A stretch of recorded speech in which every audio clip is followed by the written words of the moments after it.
Hello everyone, law की पाठशाला में आप सभी का स्वागत है। बच्चों, बहुत सारे बच्चों का दिमाग में क्वेश्चन होता है कि सर हम बहुत अच्छे से फाउंडेशन की तैयारी तो करते हैं, बट ये जो लॉ है ना वो हमारी लंका लगा देता है सर रिजल्ट में।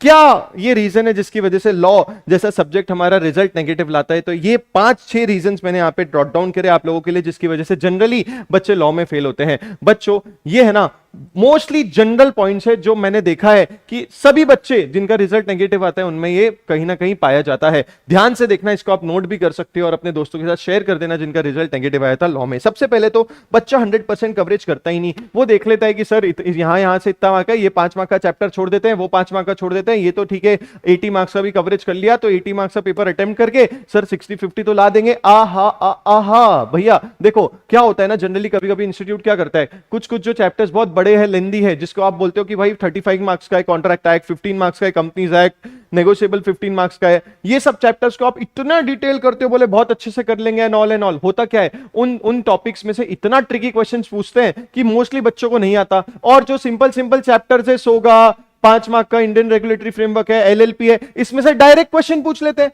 आपको यह जानना पड़ेगा कि आपका रिजल्ट पॉजिटिव तभी आएगा जब 40 मार्क्स आएंगे। 39 में भी यू आर फेलिंग। अगर आपने सब कुछ मेहनत करके 39 भी लाया, यू आर अवेयर कि अपना रिजल्ट नेगेटिव आ रहा है। आपको ध्यान देना पड़ेगा कि आप ये छोटे मोटे चैप्टर्स भी करके जाओ, क्योंकि उसमें से डायरेक्ट क्वेश्चन आ जाते हैं। आपके 39 से वो 2-3 मार्क्स लाके 40 कभी भी क्रॉस करा सकते हैं, जो बच्चे बॉर्डर लाइन पे पास होते हैं वो। तो बच्चों 100% कवरेज इज मस्ट। और दूसरा इंपॉर्टेंट फैक्टर है टेस्ट। भैया हम तो रेस्ट करते, हम टेस्ट नहीं देते, तो फिर इंस्टीट्यूट आपको वापस से मेहनत करवाएगा अगले अटेम्प्ट के लिए। बच्चों, दिस इज द फैक्ट। बहुत सारे बच्चे मैंने देखा भी एडमिशन भी ले लेते हैं टेस्ट का, बट टेस्ट देते नहीं। और ये बहुत नेचुरल एक्सपीरियंस उनके अंदर से आता है कि हमको लगता है कि सर कंप्लीट नहीं हुआ, हमने अच्छे से पढ़ा नहीं, टेस्ट देंगे तो अच्छे से आएगा नहीं।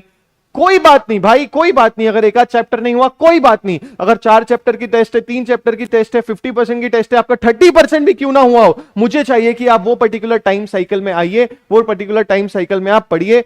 आपको क्या, आप टेस्ट दे दीजिए, आपको क्या होगा ना, वो प्रेशर का सिचुएशन बार बार आपके अंदर से आएगा नहीं। तो बहुत सारे बच्चे एंजाइटी की वजह से पेपर बिगाड़ देते हैं। तो आपको वो प्रेशर लेना पड़ेगा। आपको देखना पड़ेगा कि 3 घंटे बैठ के मैं कितना लिख पा रही हूं, मेरा हाथ कितने चल रहे हैं। ठीक है जी। तो प्लीज प्लीज प्लीज आपका टेस्ट आईसीआई के पेपर में नहीं, आपको पहले से मॉक टेस्ट देना चाहिए। आप लिख के ले लो। अगर आप टेस्ट नहीं दोगे ना, you will not be confident while giving the papers in the final exams. फिर प्रेशर ऑफ सेक्शन नंबर, बहुत सारे बच्चे अननेसेसरी, कहीं कहीं भी टीचर लोग भी गाइड करते बोले सेक्शन नंबर बहुत इंपॉर्टेंट है, लर्न। नहीं भाई, फाउंडेशन के हो, सबसे पहले आपको कंटेंट पे ध्यान देना है, समझने पे ध्यान देना है, उसको रिवाइज करने पे ध्यान देना है, वो कंटेंट के कीवर्ड्स पे ध्यान देना है। हाँ, कुछ सेक्शन नंबर आपको नेचुरली लर्न हो जाएंगे, क्योंकि इतने बार बार उस पे क्वेश्चंस आए हैं, इतने कॉन्सेप्ट इतना इंटरेस्टिंग है कि आपको बहुत नेचुरली लर्न हो जाएंगे। वो तो आप कर ही लेना साथ में, बट एकदम ऐसा नहीं होना कि मुझे हर एक सेक्शन नंबर याद हो। उससे ज्यादा फर्क नहीं पड़ने वाला। आप उस पर ज्यादा फोकस करोगे, कंटेंट पे भूल जाओगे, क्वेश्चन को डिकोड नहीं कर पाओगे, सेक्शन नंबर याद आएगा, कंटेंट आएगा नहीं, कंक्लूजन गलत हो जाएगा। प्लीज मेक श्योर, ज्यादा टेंशन लेने का नहीं, सेक्शन नंबर कोई फर्क नहीं पड़ता। उसके बाद कीवर्ड्स आर मिसिंग। आंसर्स मैंने बच्चों के देखे, उन्होंने लिखा तो है, बट उसमें जो मेन कीवर्ड्स होते हैं ना इंस्टीट्यूट की मॉड्यूल के लैंग्वेज के, वो मिसिंग होते हैं। देखो भाई, पेपर चेक इंसान कर रहा है, सजेस्टेड आंसर यहां रहेगा, आपका पेपर यहां रहेगा, जितना सजेस्टेड में और आपके पेपर में जो चीजें मैच होगी उसके हिसाब से मार्क्स मिलने वाले हैं बच्चों। अगर उसमें से मैच नहीं हो रहे हैं कीवर्ड्स, तो लोग मार्क्स नहीं देते। 6-6 मार्क्स के क्वेश्चन में वो 2-2 मार्क्स दे देते हैं। इसलिए हमको लगता है सर लिख के तो 100 मार्क्स का आए थे, टोटल आए 50, ऐसा क्यों हो रहा है? यही वेरिएंस क्रिएट कर जाता है। आप थोड़ा एफर्ट डालो, कीवर्ड्स एटलीस्ट जो जैसे अपनी बुक में अगर आप देखोगे तो की जो रेड वाले वर्ड्स है उसको आपको ध्यान देना पड़ेगा। ठीक है, तो कीवर्ड्स, और उसको आप सजाओ भी। फॉर एग्जांपल, एग्जामिनेशन पेपर में आपने लिख दिया है कीवर्ड्स, तो आप इसको अंडरलाइन कर दो।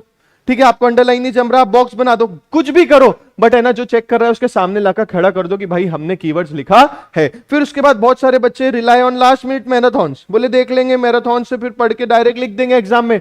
कुछ नहीं होगा लास्ट मिनट में। कभी भी जीवन में कुछ चीज करनी है ना, तो पहले प्रैक्टिस करनी होती है ना, समझ रहे हो? इसलिए पहले लास्ट मिनट मैराथन्स में कभी नहीं ऐसा है कि मन नहीं है, ये नहीं है तो थोड़ा आधे घंटे देख लिए, बात अलग है। To just give you a kick start, उसके लिए रिविजन पहले ही देख लो ना, बट लास्ट मिनट मैराथन नहीं। और आईसीआई लैंग्वेज को थोड़ी इज्जत दो। बहुत सिंपल में अपने मन से आंसर लिख के आना नहीं। ये मत सोचना कि सर इंटरप्रिटेशन तो सेम आ रहा है, मार्क्स मिल जाएंगे। इंसान चेक करते हैं एंड दे चेक कि भैया कैसा लिखा है लैंग्वेज और कैसा इसने लिखा है। तो मॉड्यूल बेस्ड जो आप मटेरियल यूज करते हो बेस्ट होता है, प्लीज फॉलो इट। जैसी अपनी वन स्टॉप सोल्यूशन बुक है ये, बच्चों अगर आप ध्यान दे दोगे इतनी चीजों को, सिर्फ सुनना बहुत आसान होता है, इसको एग्जीक्यूट करना बहुत डिफिकल्ट। प्लीज टेस्ट दे देना, प्लीज 100% कवरेज कर लेना, प्लीज सेक्शन नंबर का टेंशन मत लेना, प्लीज कीवर्ड्स को हाईलाइट कर लेना, प्लीज लास्ट मिनट मैराथन्स पर रिलाई मत करना, और बच्चों आईसीए की लैंग्वेज में थोड़ा फोकस कर लेना। आई एम 100% श्योर कि आप अपने आने वाले अटेम्प्ट में सीए फाउंडेशन क्लियर कर लोगे, और अगर हाँ तो कमेंट बॉक्स में जरूर बताना। Bye bye guys, take care, keep smiling, keep rocking. मिलते हैं नेक्स्ट